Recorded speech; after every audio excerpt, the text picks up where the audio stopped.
Jujur, saya sangat terhentak sekali melihat penjelasan Kang Deddy Mulyadi ketika diundang di acara Pradi. Beliau diberikan gelar kehormatan Dewan Kehormatan Pradi, saudara. Kenapa?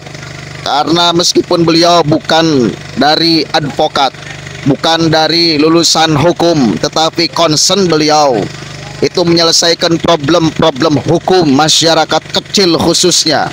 Ini penting sekali. Dan ada satu keterangan yang ini luar biasa. Betapa beliau bicara itu pakai rasa. Coba kita dengarkan dulu sama-sama, saudara, ya. Sebelum nanti kita akan bedah, kok bisa seorang Deddy Mulyadi mengeluarkan kalimat ini. Keren sekali. Dan ini sangat tidak layak. Misal orang-orang seperti Bahar Smith menyerang Deddy Mulyadi dengan begitu brutal pakai narasi agama. Orang seperti Rizik Syihab dan yang lainnya tak layak sekali menyerang Kang Deddy Mulyadi pakai isu agama, karena setiap langkah gerak ucapnya bagi saya sudah mengimplementasikan nilai-nilai ajaran agama. Saya sedang di perjalanan, ya, mau menuju titik pemancingan di danau, mau ke Pangandaran. Titik pertemuan antara danau dengan Pangandaran. Coba dengarkan dulu nih yang ini nih. Saya kemarin bicara dengan salah seorang pejabat di kepolisian. Saya punya ide begini. Saya bilang, Pak, waktu Bapak nangkap orang itu punya istri dan punya anak-anak untuk sekolah. Maka yang stres itu ada 3. 1 yang ditangkap, 2 istrinya, 3 anak-anaknya. Kalau itu yang ditangkap itu kasus kejahatan, kemudian atau kriminal, itu orang kaya mungkin gak ada problem. Dia bisa ada pengacara pendamping. Mungkin gak ada problem. Anak-anaknya tetap sekolah. Paling hanya malu karena dibully di sekolah. Istrinya masih bisa makan, masih bisa ke salon. Pertanyaannya adalah, ketika yang ditangkap itu masyarakat miskin dan dia mencuri atau melakukan kejahatan untuk menutupi kemiskinannya, maka itu bencana sosial. Maka saya memutuskan, saya bilang, ketika nanti saya dilantik jadi gubernur, saya akan meminta pada seluruh aparat penegak hukum ketika menangkap masyarakat, ekonominya ekonomi lemah, maka harus disesekkan kepada bupati, kepada wali kota, kepada kepala desa dan lurah, dan termasuk kepada gubernur. Untuk apa? Kami akan turun menemui keluarganya. Selama ditahan, kami akan jamin kehidupannya.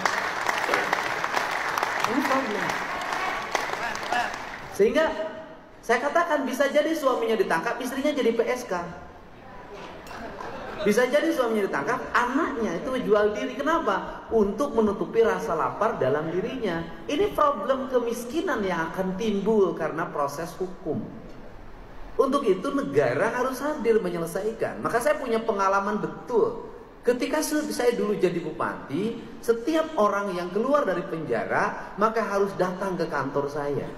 Kenapa? Karena dia ketika pulang, 1, istrinya bisa jadi sudah kawin lagi. Yang kedua, bisa jadi keluarganya tidak menerima. Yang ketiga, kalau di LP dia dikasih makan, di rumah belum tentu dia mendapatkan makan. Maka negara harus memberikan rasa terang ketika dia keluar dari penjara.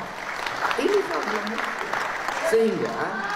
Sehingga saya pikir Pak Wamenko ini bisa mendorong gagasan baru. Kita bukan hanya sibuk di beras, kita bukan hanya sibuk di bantuan subsidi BBM, tetapi di sebuah negara seperti Indonesia, kita harus sibuk dengan apa? Dengan problem sosial. Tadi pagi, ibunya dari salah satu terpidana seumur hidup, Sudirman, meninggal dunia.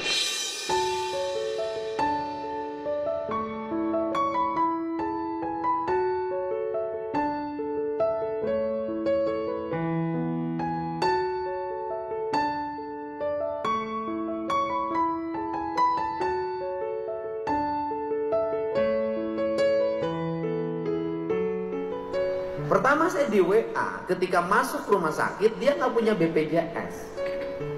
Saya katakan udah masuk umum saja. Setelah itu dikasih kabar meninggal, saya udah tahu ketika orang meninggal, ketika masuk rumah sakit dia pusing dari mana uang untuk masuk rumah sakit. Ketika meninggal dia pusing lagi, biaya angkut jenazah dari rumah sakit ke rumah berapa, biaya mengapani berapa, biaya menguburkan berapa, biaya selamatan orang bilang sadungnya berapa, biaya tahlilan berapa, biaya 7 hari berapa, biaya 40 hari berapa. Maka depresi itu akan melanda orang yang miskin. Semua peristiwa adalah rasa sakit. Untuk itu saya termasuk orang yang concern terhadap ini. Akan 2 hal yang akan dilakukan ke depan. Yang pertama, perlindungan orang dari aspek asas praduga tak bersalah bagi masyarakat miskin yang mengalami proses penangkapan atau tuntutan pidana atau tuntutan perdata dari sebuah hal yang dihadapi. Yang kedua adalah memberikan perlindungan hukum bagi seluruh warga agar dia tenang. Kasus Cianjur itu juga sama.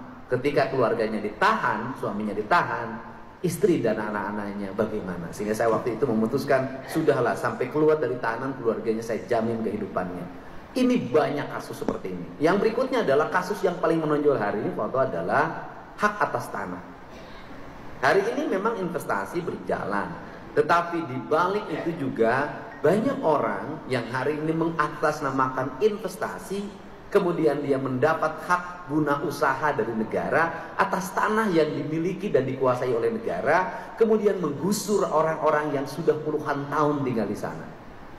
Itu juga problem baru lagi. Kenapa? Ketika mereka digusur dari tempat tinggalnya, mereka harus pergi kemana? Di situ bernegara berlaku tidak adil. Orang yang baru datang mendapat hak pengelolaan, orang yang puluhan tahun tinggal di sana terusir. Ini problem. Mungkin bukan hanya di Jawa Barat, di berbagai tempat.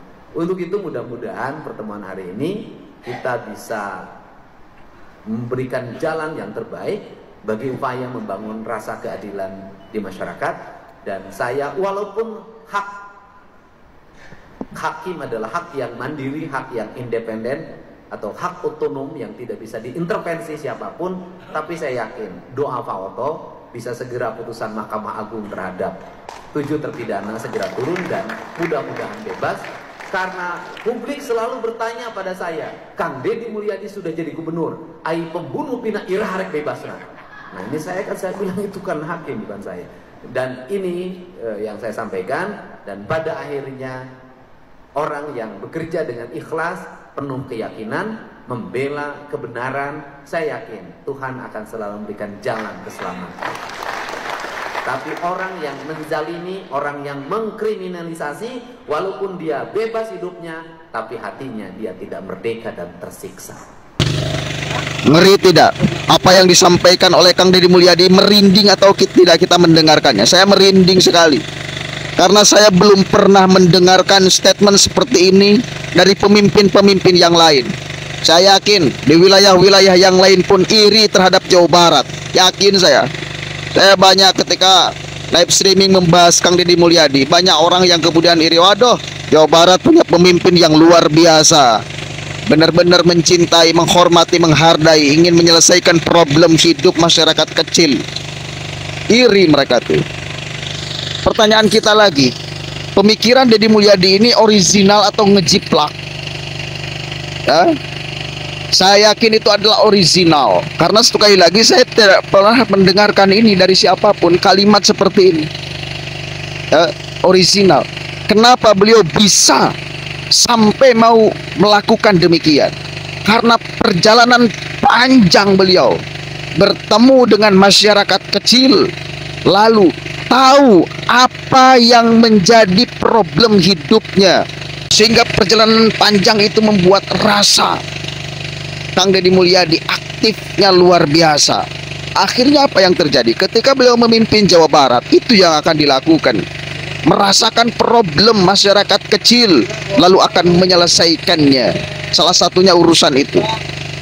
Karena hasil riset perjalanan panjang, lalu diproses, diracik pakai perasaan yang baik, yang suci, yang disandarkan pada nilai-nilai ketuhanan, nilai-nilai Islam, nilai-nilai agama, maka muncullah kalimat-kalimat demikian. Itu tidak lepas dari sandaran keimanan Kang Deddy Mulyadi yang begitu kuat dan kokoh, saya kira. Coba, ini ngomong Deddy Mulyadi pakai rasa atau pakai emosi? Itu pakai rasa, kedengaran sekali, kelihatan sekali, terasa. Apa yang disampaikan oleh Kang Deddy Mulyadi, saya yakin bakal diterima oleh rasa. Karena ngomongnya pakai rasa, ngomongnya hasil dari pengalaman panjang beliau menemui banyak masyarakat. Begitu. Lalu mau diserang pakai narasi agama oleh Bahar Smith dan yang lainnya. Macem-macem. Itu saya sangat salut sekali, serius. Coba, kan itu yang dirasakan oleh masyarakat kecil, bener gak? Salah satu problemnya seperti itu kan, bener gak? Masyarakat kecil bila berhadapan dengan proses hukum, yang tersiksa bukan hanya yang kemudian masuk penjaranya, tetapi keluarga yang ditinggalkannya. Bingung mau menyekolahkan anak, bingung mau makan dan lain sebagainya. Kenapa saya ngomong rizik? Karena mereka yang selalu menyerang habis-habisan Deddy Mulyadi, saudara.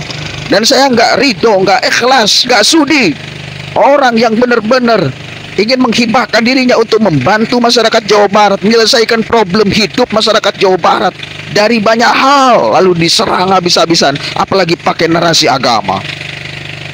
Ketika orang-orang seperti Rizik Syihab dan koncong-koncongnya sweeping katakan terhadap PSK itu, apakah mereka pakai rasa atau pakai emosi? Kalau pakai rasa, telisik apa dasar PSK itu demikian? Apakah suka atau karena problem ekonomi? Daripada mati mending seperti itu. Kan itu yang kalau pakai perasaan. Sehingga kalau pakai perasaan, bila mau mensweeping, selesaikan problem hidupnya, bila ingin membubarkan tempat begituan, lalu ingin tidak lagi ada seperti itu, selesaikan problem ekonominya. Karena itu akarnya. Dilakukan nggak sama orang-orang seperti Rizik Syihab dan kawan-kawannya? Saya tidak melihat itu. Deddy Mulyadi karena melakukan sesuatu, mengucapkan sesuatu, itu pakai perasaan. Apa yang dilakukan ketika mengubah Cilodong itu dari tempat PSK diubah menjadi taman yang begitu indah, masjid yang begitu megah? Apa? PSK-nya dipulangkan, dikasih biaya. Kan itu. Karena tahu, merasakan ini problemnya seperti itu. Maka problemnya ketika diselesaikan tidak akan ada lagi. Bukan hanya membubarkan, tidak tahu, tidak pakai perasaan, tidak tahu problem hidupnya, problem kenapa melakukan demikian. Itu pentingnya seorang pemimpin yang punya perasaan, bergerak atas perasaan, bukan atas dasar emosi. Mudah-mudahan ada manfaatnya. Wallahul muwaffiq ila aqwamit thoriq. Wallahu a'lam bishawab. Assalamualaikum warahmatullahi wabarakatuh. Nanti kita akan live streaming sambil mancing, kayaknya enak ya. Ini suasananya enak banget, saudara.